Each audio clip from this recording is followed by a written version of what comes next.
My daughter's words hit like a tidal wave. "We're leaving tomorrow, Mom. The beach house is sold." For a moment, I thought I'd misheard her. The kettle hissed behind me, steam fogging the kitchen window, and for a second, it felt like the world held its breath. Sophie stood by the counter, arms crossed, eyes distant as if she were telling me about the weather, not the end of everything I held dear. I laughed softly, because denial was easier than pain. "You must mean you found a buyer interested in looking Zorli, not sold." Her gaze didn't shift. "It's done, Mom. The paperwork's finalized. Mark handled everything." Mark, always Mark, standing in the doorway, avoiding my eyes, fingers tightening around his phone like it might save him from this conversation. I gripped the edge of the counter to steady myself, without asking me, without even telling me. My voice trembled more than I wanted it to. "That house, Sophie, that house was your father's. It's a financial burden," she cut in, her tone clipped. "You barely go there anymore. You said it yourself, it's been too quiet since Dad passed. It's time to move on. Move on." The words burned. That house wasn't quiet. It was sacred. It was where Daniel and I had built our lives, where Sophie had learned to walk, where the ocean hummed us to sleep. And now, sold, just like that. I searched her face for warmth, for any sign of hesitation, but her expression was a mask one I'd never seen before. It frightened me. "Why tomorrow?" I whispered. "Mark got a new position, out of state.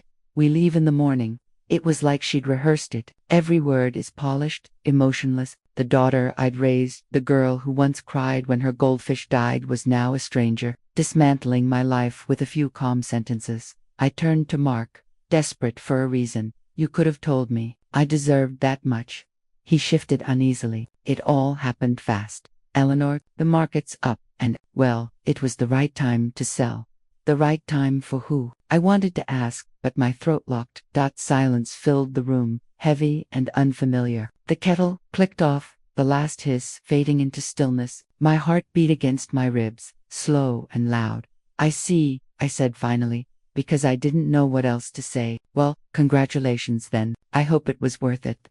Sophie looked down, avoiding me. "It's for the best, Mom. You'll understand soon."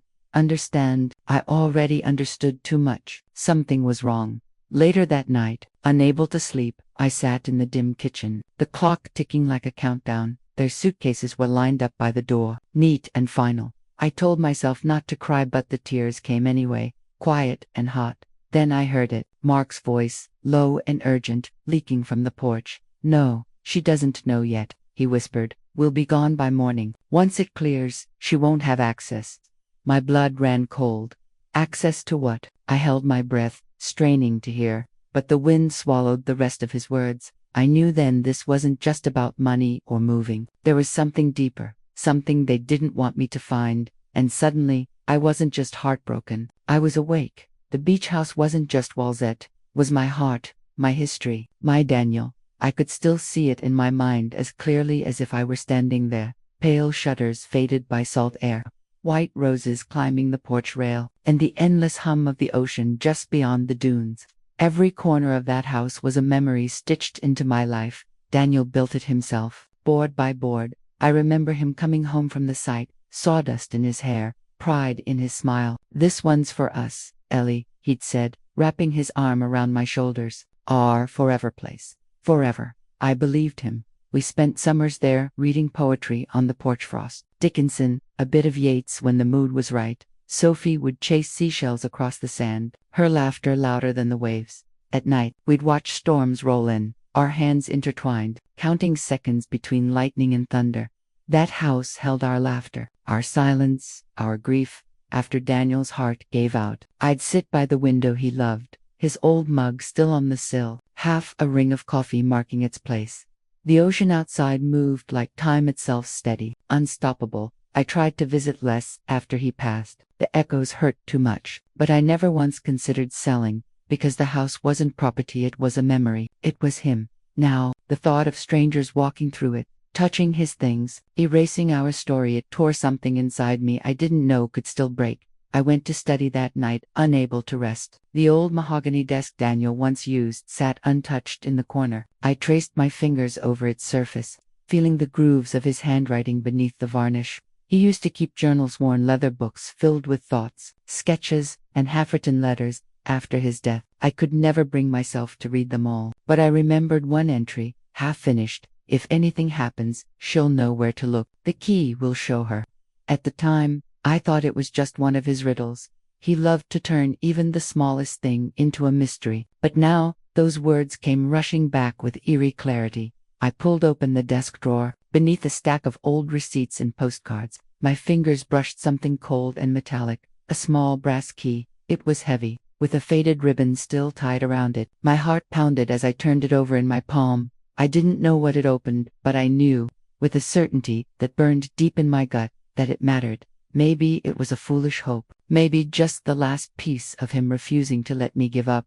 But as I held that key, I knew one thing for certain. I wasn't done. Not with that house, not with the truth. And whatever my daughter and her husband were hiding, I was going to find it. When I asked Sophie why, her eyes dodged mine, and Mark smiled faintly. The morning light barely touched the kitchen, casting us all in half shadows. I stood by the table where I'd served Sunday pancakes for decades, holding the brass key I'd found in Daniel's desk the night before. It felt like a weapon, now small, cold, and quietly powerful.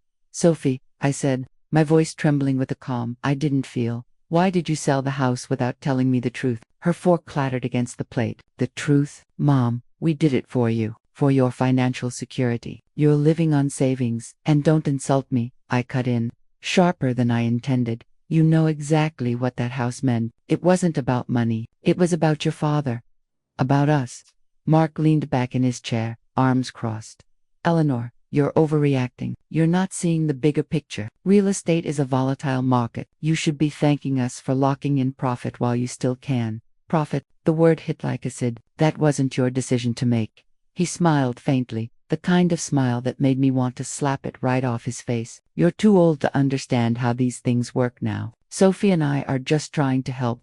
Too old. I felt the words like a slap. My daughter's silence beside him stung more than anything. "Sophie," I said softly, "look at me. Did you even read the papers before signing?" She hesitated, and in that brief flicker of guilt, I saw the truth she hadn't. "I trusted Mark," she murmured. "He said everything was handled." Mark jumped in quickly. "Handled properly? Yes. Stop making this a drama. The deal's done." I reached into my pocket and placed the key on the table. The metal glinted in the weak morning light. "Your father left things behind for a reason. You think I don't remember his journals? You think I don't know what he was protecting?" Sophie froze. It was subtle, a half-second flinch, but I saw it. "Journals," she repeated, voice too careful. "Yes," I said slowly. "The ones he kept locked away. I've been reading them." Mark's eyes darted toward Sophie. "Old ramblings," he said, quickly.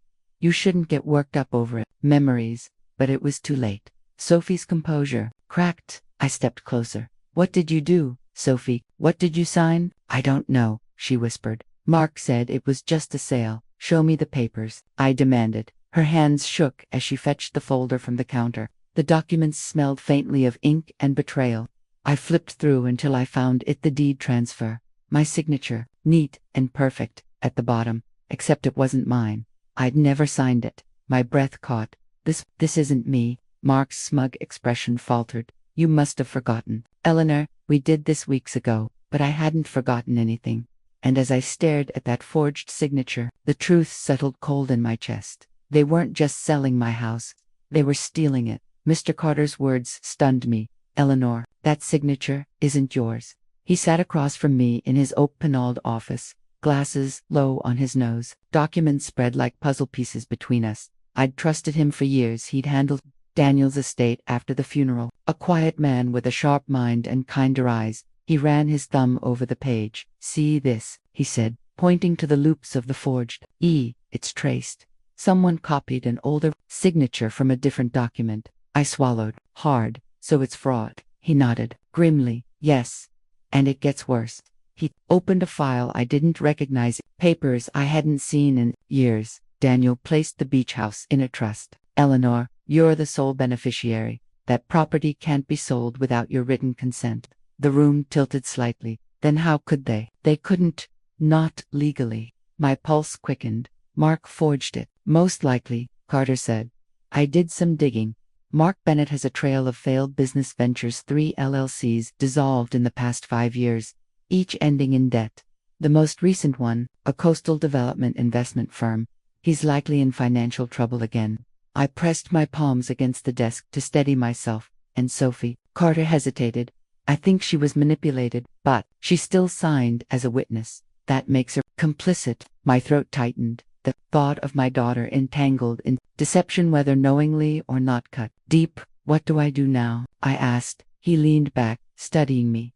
You have options. We can freeze the sale, file a fraud complaint, but there's something else you should know. He pushed forward one of Daniel's old journals I'd brought with me. You mentioned these. I skimmed a few entries. He referenced an offshore account tied to the trust, something about protecting the shore. I think he hid assets tied to the property, possibly insurance or land rights. I blinked. So Daniel knew something like this could happen. Maybe not this exactly, Carter said softly, but he was cautious. He loved you, Eleanor. He built safety nets. I felt tears sting my eyes, but not from grief, from fury mixed with relief. Daniel had left me a path forward, even in death. Carter folded the documents carefully. If you choose to fight this, you'll need evidence. Keep everything. Don't confront them again, not yet. Let me handle the legal side. Will I lose everything? I whispered. He met my gaze firmly. Not if we act fast. For the first time since that awful morning, I felt something steady inside me resolve. Daniel had protected me once through love. Now, through foresight, he was protecting me again, and I wasn't about to let his legacy vanish without a fight. Single quotes. Mrs. Hill whispered. Mark's been sneaking around your beach house, Eleanor. Her words sent a shiver straight through me. We were sitting on her porch, the air thick with the scent of lemon pie cooling on the rail. Her voice, usually cheerful, carried a tremor of unease. I saw him 2 nights before the sale, she continued, lowering her voice. He was there late, with 2 men I didn't recognize. Suits, briefcases. They kept talking about big plans for the property. Sounded like business talk, serious stuff. My heart thudded. Are you sure it was Mark? She nodded vigorously, clear as day. And he looked nervous, too, kept checking his watch like he didn't want anyone to see him. I stared down at my hands, remembering Carter's warning. Fraud, manipulation, and now secret meetings. It was bigger than I'd feared. Mrs. Hill leaned closer. I shouldn't gossip, but people around here say he's been spending money he doesn't have. New car, some fancy watch. Sophie's been showing off a designer handbag lately, too. You didn't buy that for her, did you? I shook my head slowly. No, I didn't. The image of Sophie hesitating over breakfast flashed in my mind. The way she avoided my eyes. The way Mark controlled every word. What else did you hear, Betty? I asked, my voice barely above a whisper. She hesitated, glancing around as if the air itself might be listening. There's talk that Mark's part of a redevelopment plan for the coast, something about turning the old beach properties into luxury rentals. I think your place was first on the list. Gripped the armrest. The betrayal deepened.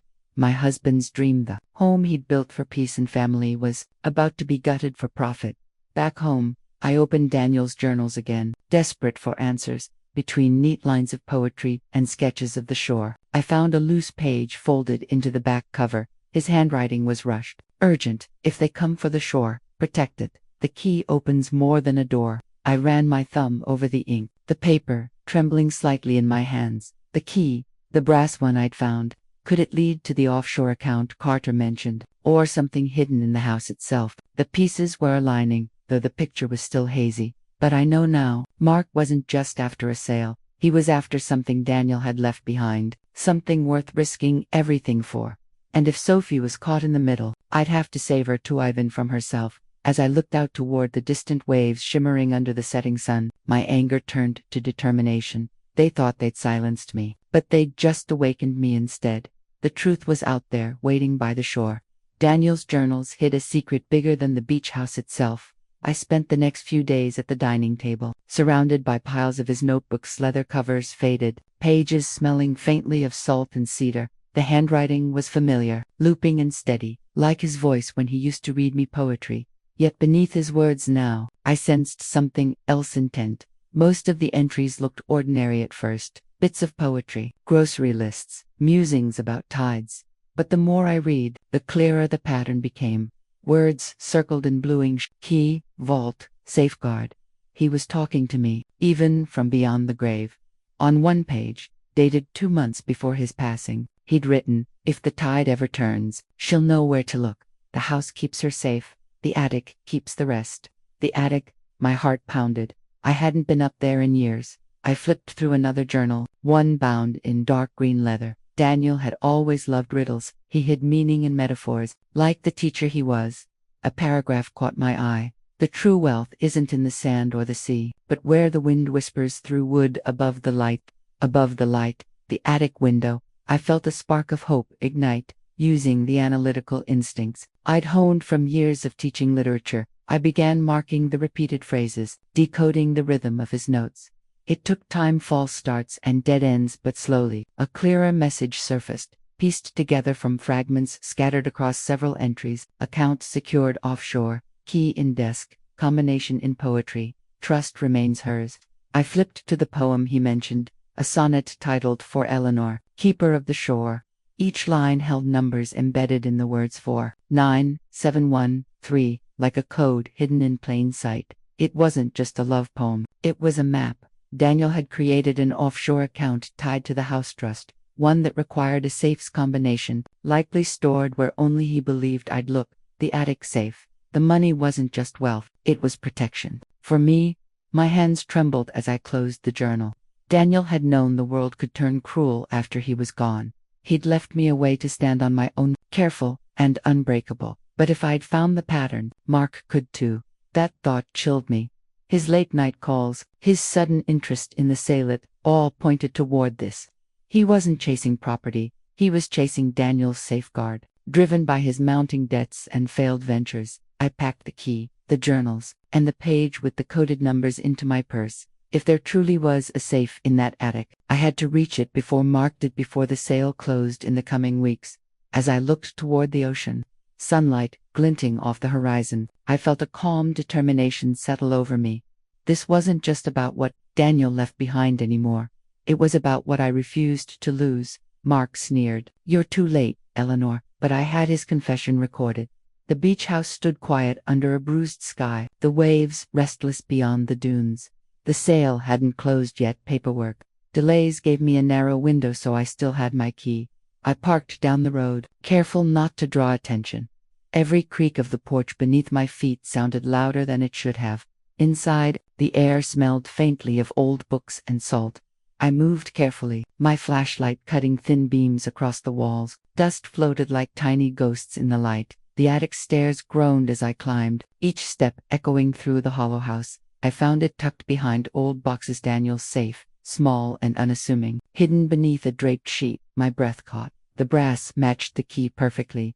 I knelt, slipped the key in, and turned it. It clicked open with a sound that felt like a heartbeat. Inside lay a folder with trust documents, a flash drive containing account details and transaction records, and a small sealed envelope addressed to me in Daniel's handwriting. My fingers shook as I lifted it, reading the note inside. "If she ever doubts her strength, remind her she built the shore herself." It was a reminder of our shared life, and confirmation of the offshore funds enough for security, tied irrevocably to the trust. But before I could process it, all a voice cut through the silence, looking for something. I froze. Mark stood in the doorway, his face shadowed by the flickering bulb. He must have followed me, or guessed I'd come after, overhearing his whispers. "How did you do?" "You're not as subtle as you think, Eleanor," he interrupted, stepping closer. "You really believed you could stop me? That money's mine now. Sophie just helped speed things up. She's been struggling with our debts too. You know." I clenched the envelope to my chest. "That money was meant for me. Daniel created it for my protection." He laughed, a hollow, ugly sound. "Protection? He's been gone for years. You're clinging to a past that's worth more dead than alive." I needed this deal to pay off my investors. The redevelopment would have made us rich. Anger replaced fear. "You forged my name. You stole from me. Do you know what that makes you?" "Smart," he said, his voice turning threatening. "And soon, free. Once that account clears, we'll be set." I met his gaze steadily. His expression faltered. "Sophie will come around. She's in too deep now." "She won't," I said quietly. "Not after this." He stepped closer, voice low. "You'll stay out of this, Eleanor, or I swear." I cut him off. "I wouldn't finish that sentence if I were you." He stopped. I raised my phone, the red recording light blinking. Everything you just said is on tape. The color drained from his face. Get out of my house, I said, voice steady. Now. For a moment, he looked like he might lunge forward, but something in my eyes must have stopped him. He turned, cursing under his breath, and stormed down the stairs. I closed the safe, relocked it, and tucked the key into my pocket. My hands were shaking, but my heart felt stronger than it had in years. As I dialed Mr. Carter, my voice was calm. I have what we need, and a confession. Standing there beneath the slanted roof Daniel had built, I realized the tide had finally turned. And this time it was in my favor. Sophie's tears fell as she whispered, "Mom, I didn't know." We sat in the living room of my house, the same one where this nightmare had begun. It had been weeks since the attic, and the legal wheels were turning slowly in statements, delays that tested my patience. Her eyes were swollen, her voice trembling, as she clutched the edge of her sweater. I'd shown her everything: the forged papers, the recording, the trust documents Daniel had left. Watching her face crumble under the truth was both painful and strangely healing. She'd resisted at first, defending Mark out of loyalty, but the evidence wore her down, revealing the manipulation she'd endured. "Mark told me it was for your retirement," she said through tears. "He said the house was too much to maintain, that you'd agreed." I just wanted to believe him. I was scared of our debts piling up. I reached across the table, my hand brushing hers. "You wanted to trust your husband. I understand, but trust without truth is dangerous." She broke down, covering her face. "I should have listened. You always said to question what doesn't feel right. I let him isolate me, convince me this was the only way out." "Your father taught me that," I said softly. "He built protections for a reason. He knew how quickly people can twist love into leverage." She lifted her head, eyes red but clear. "I'll fix this. Mom, I'll help you get it all, but I'll testify if needed." "It's already in motion," I said. "Carter's filing charges. The sale will be reversed, though it might take months." Sophie nodded, guilt etched deep into her face. "And Mark, he won't touch another cent of this family's legacy," I replied. "He made sure of that himself. The police have the recording now." For a moment, neither of us spoke. The house was quiet, save for the soft hum of the clock on the wall. Then Sophie whispered, "What was in the envelope?" I smiled faintly. "A note from your father. He wrote, if she ever doubts her strength, remind her she built the shore herself." Tears filled her eyes again, but they were softer this time, tears of release. "I miss him," she said. "So do I whispered, "but I think he'd be proud of us finally standing together." Sophie took a deep breath, steadying herself. "I'm leaving Mark. I can't live a lie anymore." I reached out and pulled her into my arms. For the first time in years, she didn't resist, she just held on. "I forgive you, sweetheart," I murmured. "We can start over. Use what Daniel left, not just for safety, but for something good." Her voice was muffled against my shoulder. "What will you do now?" I looked toward the window, where the morning light spilled across the garden. "I'll rebuild, maybe even go back to the beach house when it's mine again. Fill it with laughter this time." We sat there for a long while, two women mending what life had torn. And though the storm had taken much, it had given me something back: not just justice, but my daughter. And that, I realized, was the legacy Daniel meant for us all along. The courtroom was silent, the kind of silence that holds its breath before history shifts. I stood beside Mr. Carter, my heart pounding beneath my modest blue dress. The beach house, Daniel's laughter, Sophie's childhood summers, my entire history hung in the balance. It had been months of waiting, evidence gathering, and quiet battles. But we were here now. The judge adjusted his glasses, reviewed the stack of papers Carter had submitted, and looked up. "Mrs. Hayes," he said firmly, "this court finds the sale of your property null and void. The evidence of forgery is indisputable." The gavel fell, a single, clean sound. "Justice." I closed my eyes. The tension I had carried for so long, since Sophie's announcement, since Mark's threats, since those sleepless nights decoding Daniel's journals, finally broke like a wave retreating from the shore. I breathed again, my hands trembling, not from fear this time, but release. Single quotes. Mr. Carter placed a gentle hand on my shoulder. "You did it, Eleanor. Your husband would be proud." Outside the courthouse, reporters murmured about elder fraud and financial manipulation, but I didn't care for headlines. My story was mine again. Mark, escorted away in handcuffs, avoided my gaze. He looked smaller than I remembered, his arrogance stripped away, replaced by panic. I didn't feel vengeance, only a quiet pity for a man who mistook greed for power. Sophie stood nearby, clutching my arm. "Mom, I'm so sorry." I turned to my daughter. For the first time in months, my eyes softened. "We can start over, Sophie." The truth set us free. Later that week, standing before the beach house, I felt its spirit welcomed me home. The familiar hum of waves carried Daniel's voice, calm and proud. I unlocked the front door, the same brass key I had found in his desk hand, stepped inside. Everything smelled of salt and thyme. I walked room to room, fingers grazing the bookshelves, the framed photographs, the old rocking chair by the window. Carter's legal team had transferred the offshore funds into my account, ensuring my financial independence. For the first time since Daniel's passing, I didn't feel alone or uncertain about tomorrow. That night, I sat on the porch, the horizon glowing orange. "We did it, Daniel," I whispered. "They won't take our story from us." The wind off the sea felt like an answer, soft, steady promise. Months later, the beach house had changed it somehow. It felt more alive than ever. Sunlight streamed through freshly painted windows, glinting off rows of books that filled every corner. The front porch now bore a sign, hand-carved by Sophie, "The Hayes Library, Stories by the Sea." What had once been a home of silence and heartbreak was now filled with voices, laughter, and the rustle of turning pages. I had turned my pain into a promise to keep stories, mine and others, from ever being erased. On Saturdays, children gathered by the window as I read aloud from Daniel's favorite poetry books. Their eyes sparkled at the sound of my voice, the same way Sophie's once had. "Words are like waves," I told them. "They come and go, but they always return."